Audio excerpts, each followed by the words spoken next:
Så jeg går ind på hjemmesiden, en norsk hjemmeside, der hedder Digitale læringsmidler for videregående oplæring. Til sammenligning med Norden i skolen, så er den her hjemmeside meget mere didaktisk opbygget, godt opbygget, og samtidig er usabilityen, altså brugervenligheden, langt større. Allerede på forsiden kan man se, at det er en meget roligere billede. Der er ikke alle de der ting, som der er på Norden i skolen. Herinde der er det simpelthen en oversigt over de fag, som man kan gå ind på. Tager man eksempelvis naturfag, som også er i Norden i skolen. Så herude til venstre, der kan man hele tiden se, hvor man er henne, og man kan hoppe rundt og frem og tilbage på hjemmesiden. Heroppe for oven, der er der en læreplan, hvor der er nogle opgaver ud for de læringsmål, man skal lære inden for naturfag. Kommer man eksempelvis ind på den her økosystemer, så kan man se heroppe, at det er et fagstof. Hvis det er en opgave, så står der opgave heroppe, og hvis det er video, så vil der stå video heroppe. Herovre til højre, der kan du gå ind på den kompetencemål, der er for faget, og læse noget mere om det i forhold til økosystemer. Herinde der er der nogle værktøjer, man kan gå ind i. Man kan gå ind og lave pdf-filer. Man kan gå ind og sammenskrive, altså ligesom du kan på Google Drive. Du kan dele det, du har lavet.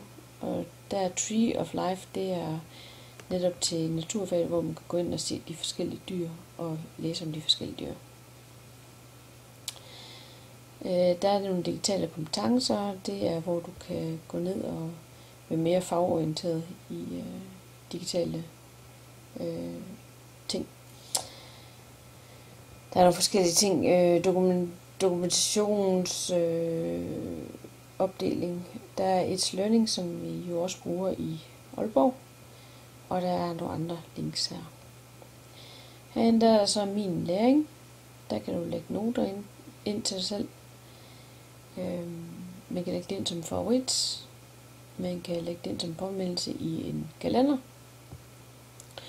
Så er der faktisk læringsstatus, altså mål for din egen læring. Om du har lært at forstå det, eller om du har opfattet det, men det skal repeteres senere, eller om du slet ikke har forstået det her. Hvis man synes, det er uoverskueligt her, så kan man faktisk gå ind og lave en enkelt visning, så du kun kan se det, du skal bruge på den her side. Og det er for eksempel til specielle børn, der ikke kan overskue for meget på en gang. Herinde kan man også få det læst op. I et velutviklet økosystem er det god balanse i forholdet mellom de ulike organismene og organismenes forhold til naturmiljøet. Over et begrenset tidsrom kan et økosystem derfor Man kan også skrive det ud, og så kan du bare lytte til teksten her, eller få det skrevet ud. Når man så går på en læringsplanen, så går man ind og finder de opgaver. Og der er der 60 opgaver i forhold til naturfaget. Her kan du gå... Der er der både billeder, der er fagstof, og der er så også en opgave, for eksempel på plankton. Der. Igen, det læringsmiddel, eller læringsmål. Der er kompetencemål for det her fag. Så det hele er hele tiden synlig undervisning. Det er også meget mere inspirerende. Der er for eksempel, hvad du skal samle. Der er opgaver både ude af huset og inde i huset, kan man sige. Og det ser meget opdateret ud, så jeg vil tro, at det her de linker til nogle forskellige hjemmesider. Du kan gå på dit Google Drive Plus, den også samarbejder med. Du kan gå ind og tweets, og du kan gå ind og like. Så du kan også være medlem af en naturfagsgruppe, og du kan også være i en tweet omkring naturfag.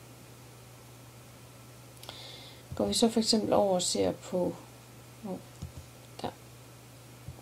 derovre, så kan du for eksempel gå under historie, og det er sådan en beta-version, så det bliver hele tiden opdateret den her hjemmeside. Der kan du gå ind i tidligere samfund, overgang mellem historiske perioder, eksempelvis. Så kan du simpelthen til en video. Det vil så også stå heroppe.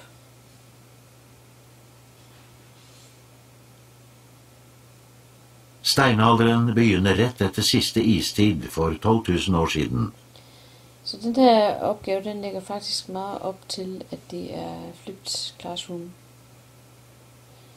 Og her så opgaver i forhold til dødelighed. Der er en opgave 1, opgave 2, så opgave 3. Det vil jeg tro, at det er simpelthen differentieret undervisning i det her tilfælde.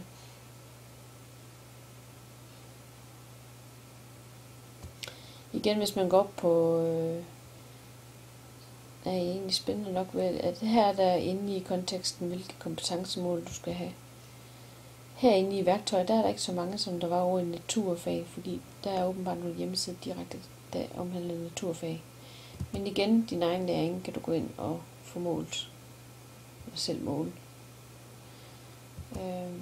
Herinde i opgaver, der kan man fx se brevet fra Amsterdam. Der igen er der en opgave 1 og en opgave 2. Og det vil jeg tro, at det er differentiering igen i forhold til, hvor svær kilden er at læse og lave opgaver på. Hvis vi så går over i engelsk faget, der står det hele på engelsk. Og så kan du lave opgaver direkte i grammatik.